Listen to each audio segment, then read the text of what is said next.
Greetings, ladies and gentlemen, it is I am the one and only Sonic the Hedgehog here. And I'm Mighty the Armadillo here. We are back for yet again for the likes of the Maxi Toys videos once again. Ladies and gentlemen, welcome back for some more of Let's Play of Wario, Master of Disguise, aka Phantom Thief Wario D7 for the Japanese version of the game for the Nintendo DS. So, last time we've completed probably it's the longest episode in the entire game so far, and that's what appears to be Chapter 6, or Episode 6 to be more specific, because of the forms of its whole entire structure of the game itself or something, or perhaps even maybe this is our first experience with that particular episode in mind. So, yeah, in the end though, we did somehow manage to able to have ourselves a bit of a decent run, but that doesn't excuse the fact that, well, sometimes navigation in this game sometimes feels a bit convoluted and complicated and all that stuff. But today, for this video, is the fact that we are moving on to episode 7. So, we're really hoping that this particular episode might be the shortest of the bunch, but we shall see, just because, well, we'll just dive right in, shall we? Yeah, I suppose that seems to be the case. Fouling up the whole works. So, in some cases though, we're actually going to be taking place in, I would say like a lava kind of peak environment or something. Mind you, I haven't exactly known about this particular stage just yet though, so in some cases though, we'll just go ahead and get this thing to it. And, oh, what's this little woman over there?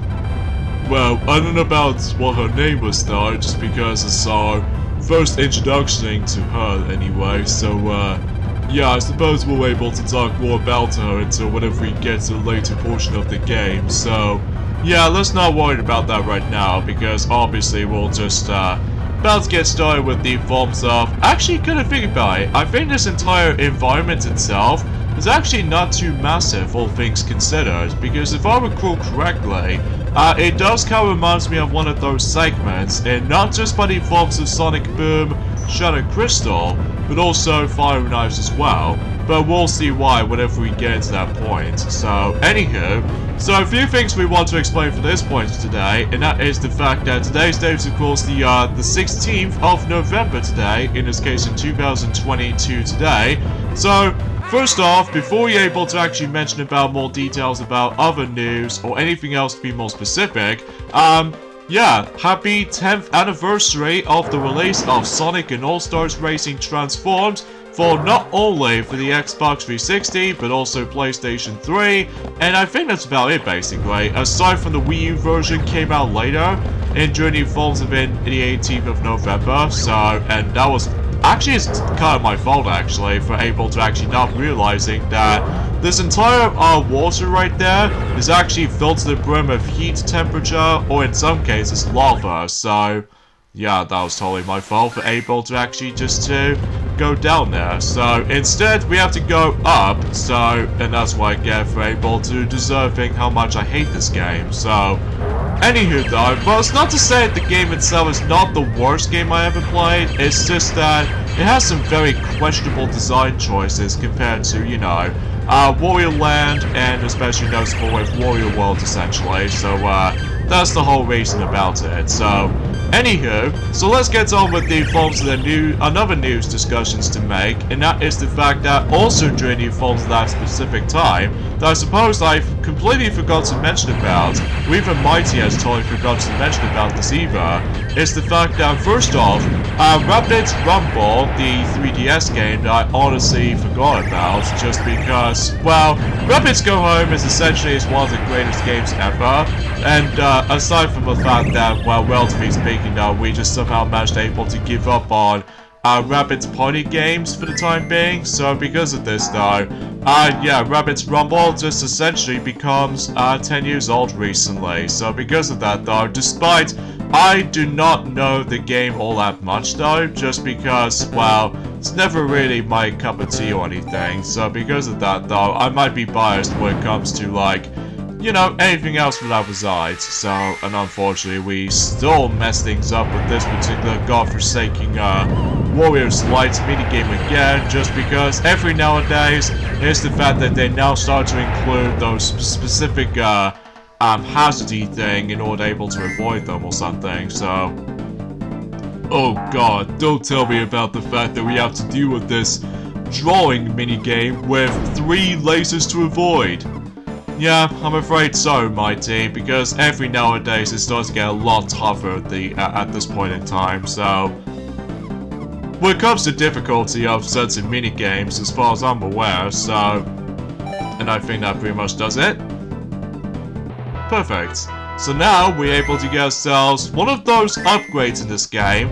Well, its only existence in Journey forms to this level alone. So in some cases though, we actually got ourselves a bit of a kind of a similar suit as in the forms of how it does it on not only, let's just say for instance, it feels kind of similar to when you're able to actually get the Wario suit from the likes of the other Metroid games, but also the Gravity suit as well, I guess. Or to be more specifically, the Wario suit, because obviously the Wario suit, if you ever played any other Metroid games before one had, then it obviously protects you from lava, or in some cases heated areas. So that's why I get the feeling about the evolves of that particular suit that we actually discovered for ourselves. So anywho though, so let's just go ahead and color up this little bottle thing right here so we can able to just get ourselves the next health upgrade for the sake of the evolves of, well, despite the fact that I get the strong feeling that we actually technically missed one for the sake of in one of those previous levels, but that's only mainly because, well, navigation in this game sometimes, for me anyway, just feels a bit complicated sometimes, at least in my opinion, so of course we go into dot to dot minigame again, which I always appreciate because this is one of the easiest out of all the actual minigames of how this game offers me to. So anywho, so let's just go ahead and do this, and there we go. So that way we get ourselves another treasure, which actually worth about £100, or in some cases though, depending on what region of the game you play.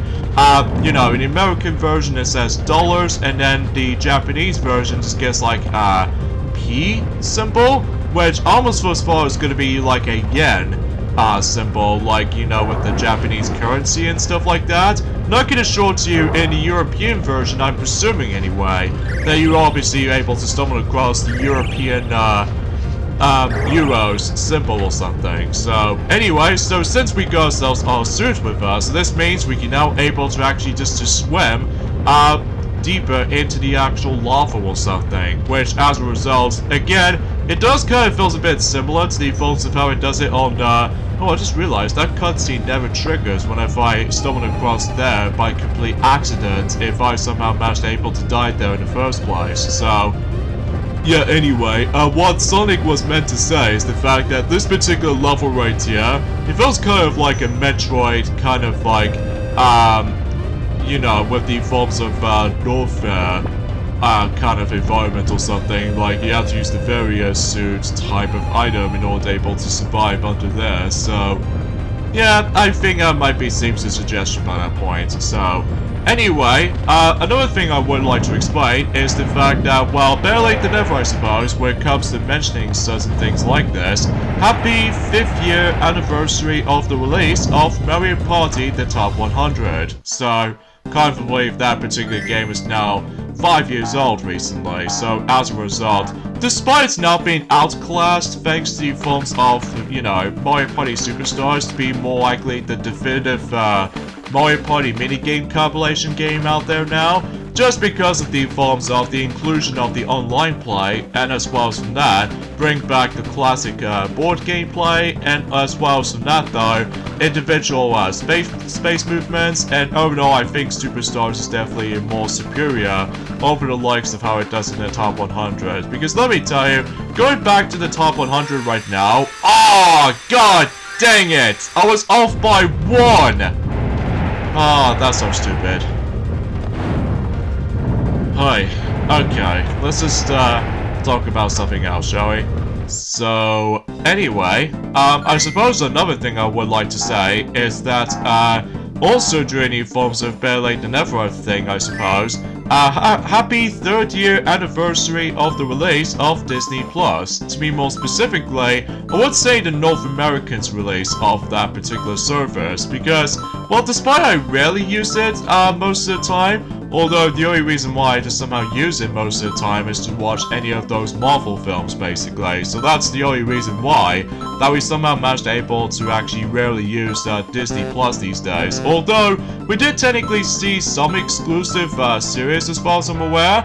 Like we did recently watch through the entire selections of those mini-series of episodes of Zootopia Plus or Zootropolis Plus for those of you who lived in the UK. So as a result of that kind of stuff though, I found that series to be a lot more interesting and a lot more fun.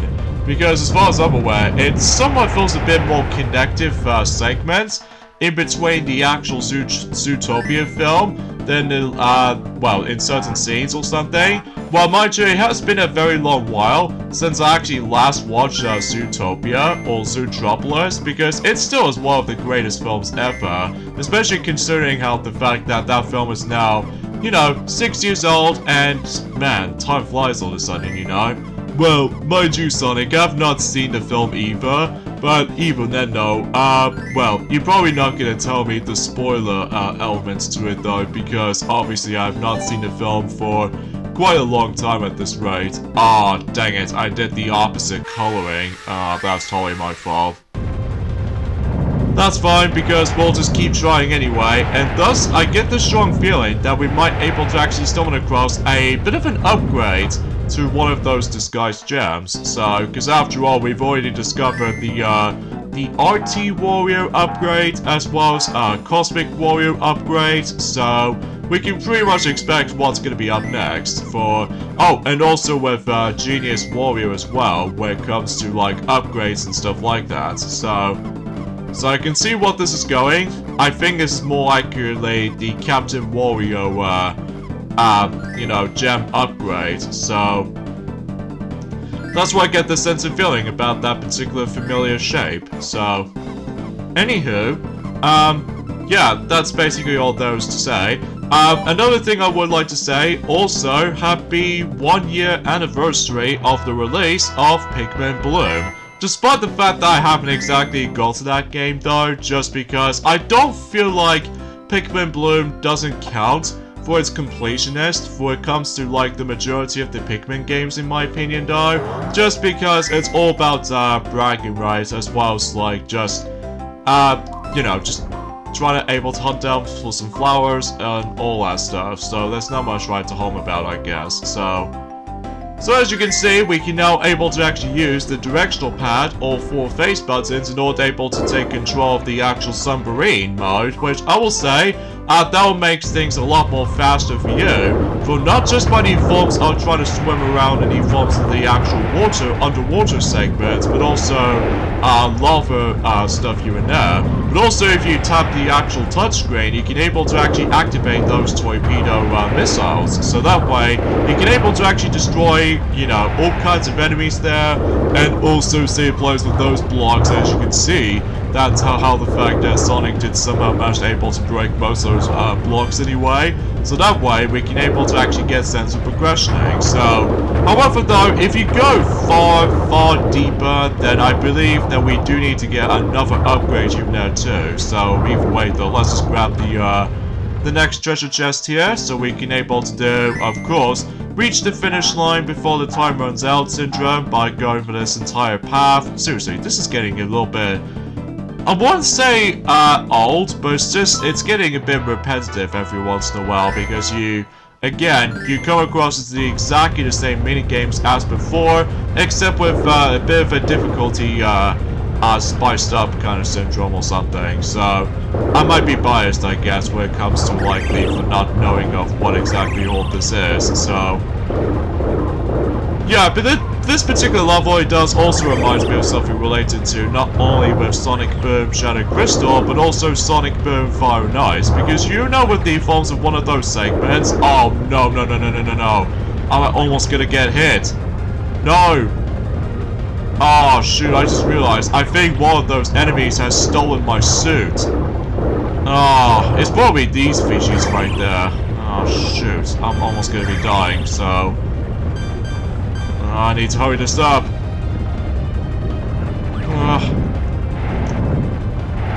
Where's the treasure?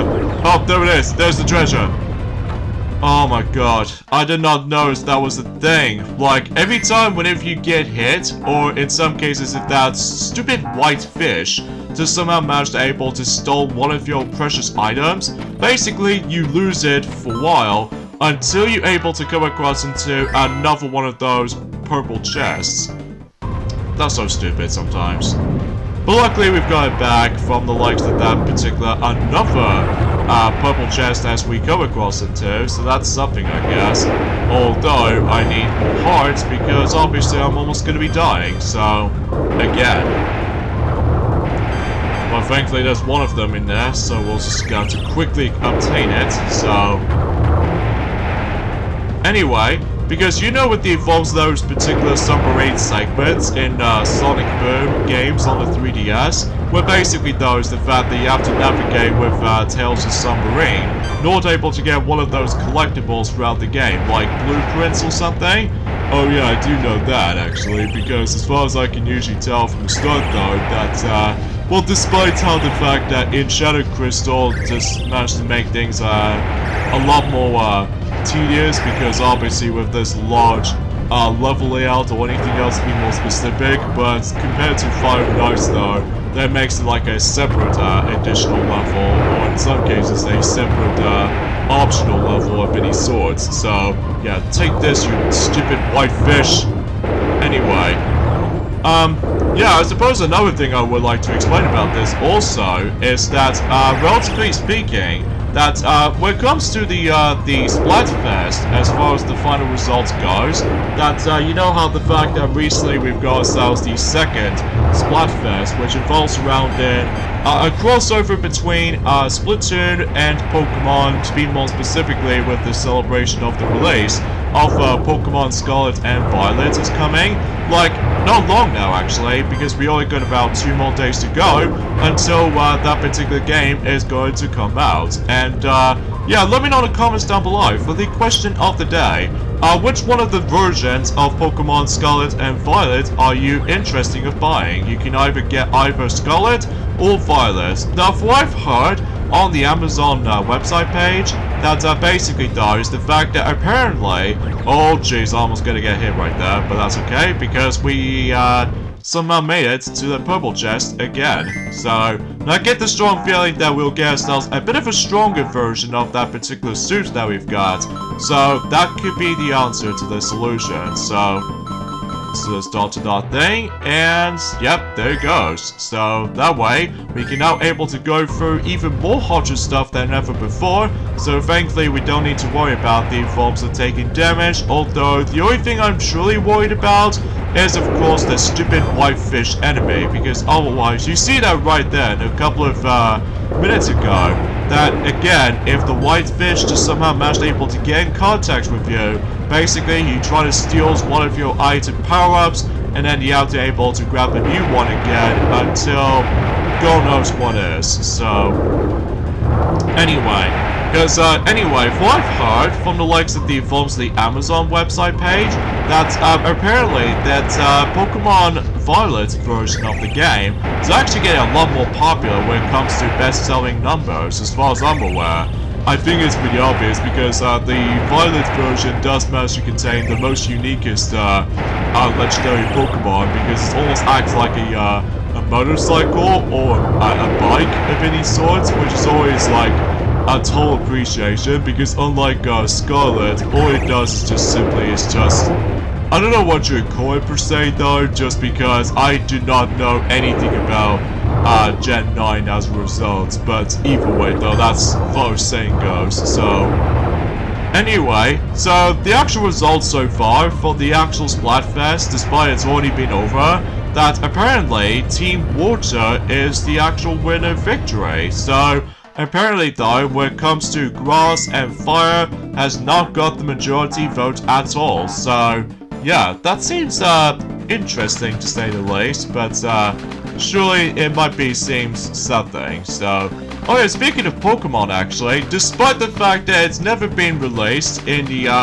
the English dub version yet, but I do know the Japanese version does. So in some cases though, apparently though, one of those episodes in particular from the likes of Pokemon Journeys or something like that, or should I say, Pokemon Ultimate Journeys as far as I'm aware. Thank God I've somehow managed to win this minigame at long last, and wow, that's a ridiculous amount of money that we actually got for that one particular treasure. That's pretty cool, I must say. So anyway though, yeah, apparently though, in one of those episodes that's already been dubbed on Japanese, that apparently Ash Ketchum becomes champion for the first time ever. So in some cases though, yeah, about flipping time, because after all, that a lot of people seem to have a lot of negative reactions about the forms of how in do you remember the forms of that particular X and Y and Z series? Oh yeah, you did actually tell me that one time that everyone else gets a lot of mad reactions of how Ash just somehow loses to the championship again. Well, I can assure you for this point, Mighty, despite it's been a very, very, very long time since I actually known about the forms of Pokemon anime, since Sun and Moon, with all that very weird expressions, as well as the forms of some weird visual effects or something like that, for most people anyway. So, anywho, yeah, I guess that's about it basically. And another thing I want to mention is the fact that, well, I'm happy to report for those who do own the Analog Pocket, is the fact that the Super Game Boy mode has finally come to the Analog Pocket. So this means you can now able to actually finally get a chance to able to play certain Game Boy games that's fully compatible with the Super Game Boy mode that is now being present. So in some cases though, you can now able to actually set the Super Game Boy option in the forms of, you know, Analog Pocket. So for example, if you somehow managed able to set, you know, Donkey Kong 94 onto the actual, like, the Analog Pocket, basically you're able to get yourselves a nice little background that features like an arcade cabinet, and on top of all that stuff though with nice richer colors. And same applies to Donkey Kong Land 1, and especially noticeable with Kirby's Dream Land 2, for Game Explained were able to actually already demonstrated that. So yeah, it's actually pretty good stuff right here. So oh, and on top of that as well, I guess, is the fact that although relatively speaking though, we did mention about good news for sure, but unfortunately though, we stumbled across some very... Oh, and I suppose the last thing I want to mention, something is a little bit more positive. Well, happy 25th anniversary of The Lion King Broadway. So because of this though, I can't believe it's been 25 years ago since the Broadway version of The Lion King exists. So, well, at least it's actually very popular these days throughout the years, especially noticeable. They always pop out everywhere across the world, including London in the UK, although despite we still have not seen it for ourselves, but hopefully we'll get around to it at some point, despite I'm probably not getting able to bring my camera with me, just because obviously in addition to the forms of no need for flashing images, but also that we might able to actually stumble across copyright strikes if we somehow manage to stumble across it too. Now you know what I mean, certain songs like, you know, Can't Wait to Be a King and Circle of Life, as well as, you know, Hakuna Matata, even Be Prepared, and especially noticeable with Can You Feel the Love Tonight. So yeah, I can totally appreciate about that particular stuff though, Sonic, because, well, if me and you and Ray, and even you can able to invite your girlfriend Tiana, Sonic, that way we can able to have ourselves a magnificent time together. Well, exactly for surely, Mighty, but the only problem is though, is just the fact that, wow, we just have no idea when can we do it, so it's just time will tell kind of syndrome or something, so... But we'll promise we will get around to it at some point soon, if depending on certain stimulations or something. So, anyway, so now we've actually got the good news out of the way, and now let's talk about the negative side of things. Unfortunately though, I will have to say that one of those specials in particular, based off of SpongeBob SquarePants, called Atlantis SquarePants, I will say that I will have to point things out on Happy 15th anniversary of that particular special episode. Because, as far as I'm aware, in my honest opinion, alongside with Truthful Square, that I think, relatively speaking, between these two specials combined, these are probably the worst ones, just because, well, the plot really wasn't all that existent, and also that, you know, the real ball kicker about the falls of that particular special to me, though, in terms of, you know, Atlantis Grand Panthers, is the musical numbers. My god! Can you imagine about the fact that you're able to have so many musical numbers in that particular special in order able to make things a lot more...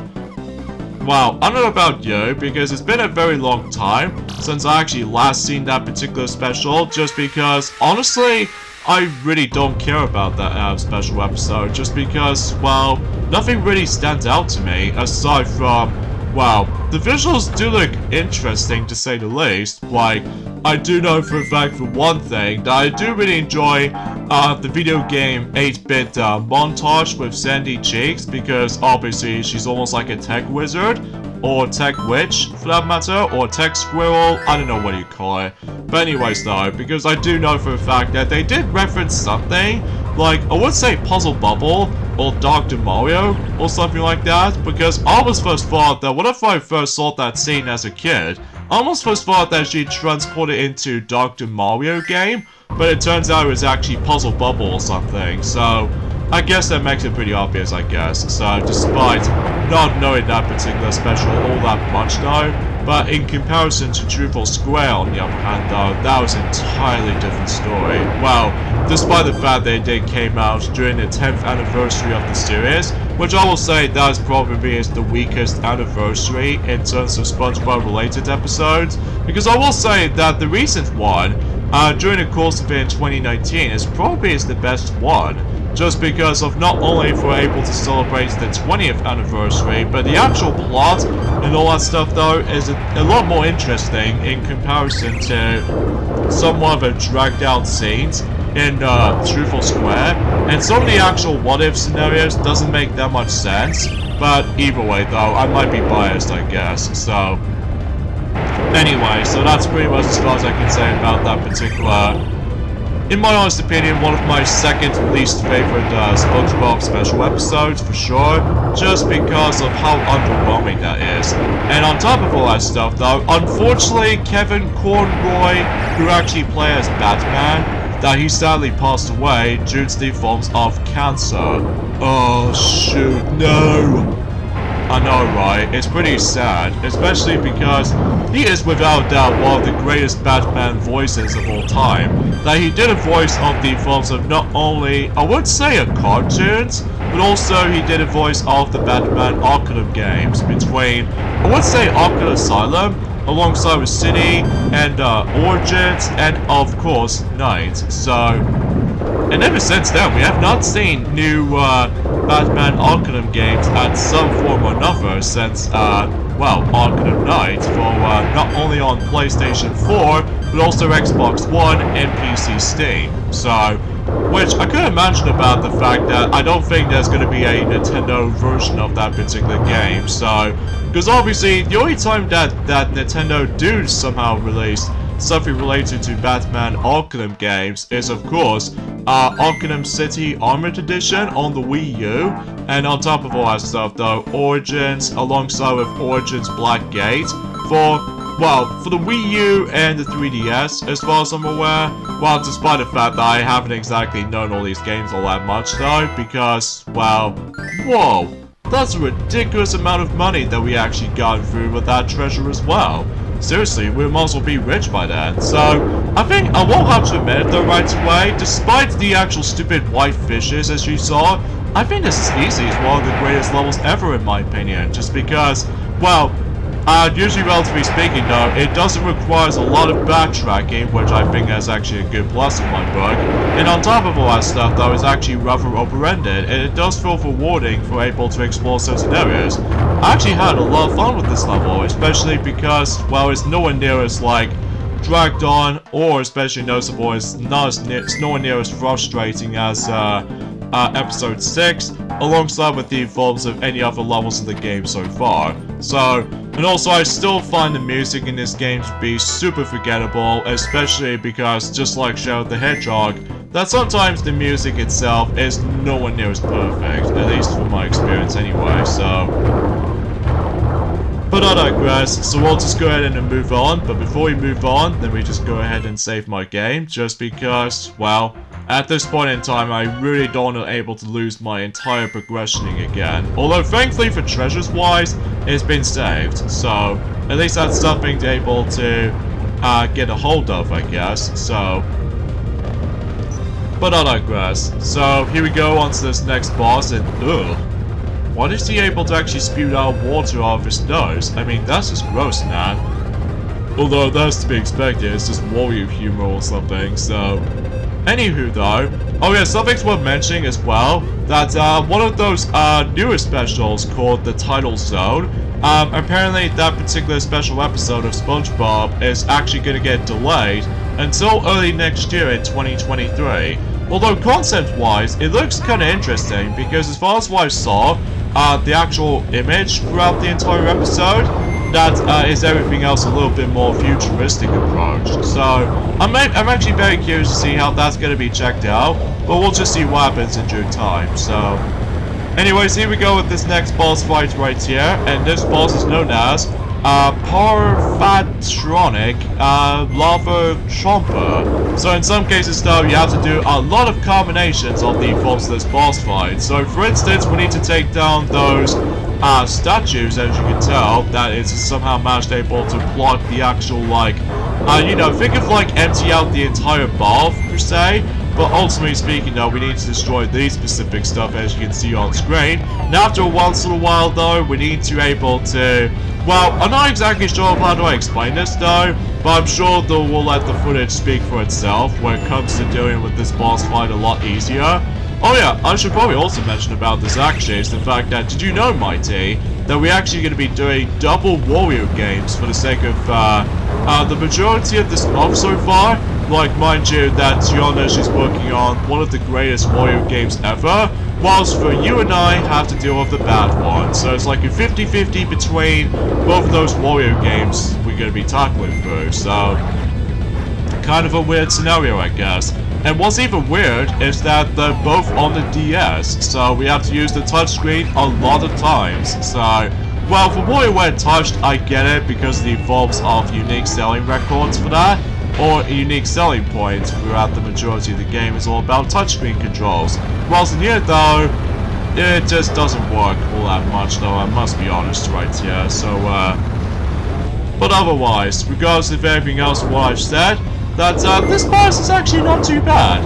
Like, certainly a lot more fun than the forms of how it does it on any of the bosses in this game actually has to offer. While I will still say that the first two bosses in the game are still pretty much easy as far as I'm aware. So, as a result, there's not much else I can honestly try to explain about this. Oh, also, that I noticed it right from the start though, is the fact that, remember I said before, that I found Atlantis Square Panthers episode to be one of the lamest and underwhelming episodes ever in my opinion, but it's also the reason for it is because out of nowhere, that David Bowie just somehow makes it appeared for the actual voice cast. So in some cases though, he did voice of Lord Royal Highness, so in this case though, LRH for short, so yeah, I guess that's something I guess, despite the fact that he did die recently, so, well, ever since quite a long time ago, as a matter of fact, so yeah, there's not much else you can say about this, don't you think? Well, I can honestly admit it though right away, I think that's as far as we can able to discuss upon, so... Oh yeah, speaking of which though, is the fact that we were originally going to be doing the next episode during the forms of this particular coming Friday, but because there's that one particular special thing coming up during the forms of on Friday though, we'll probably discuss more details onto that though until whenever we get to that certain point, so...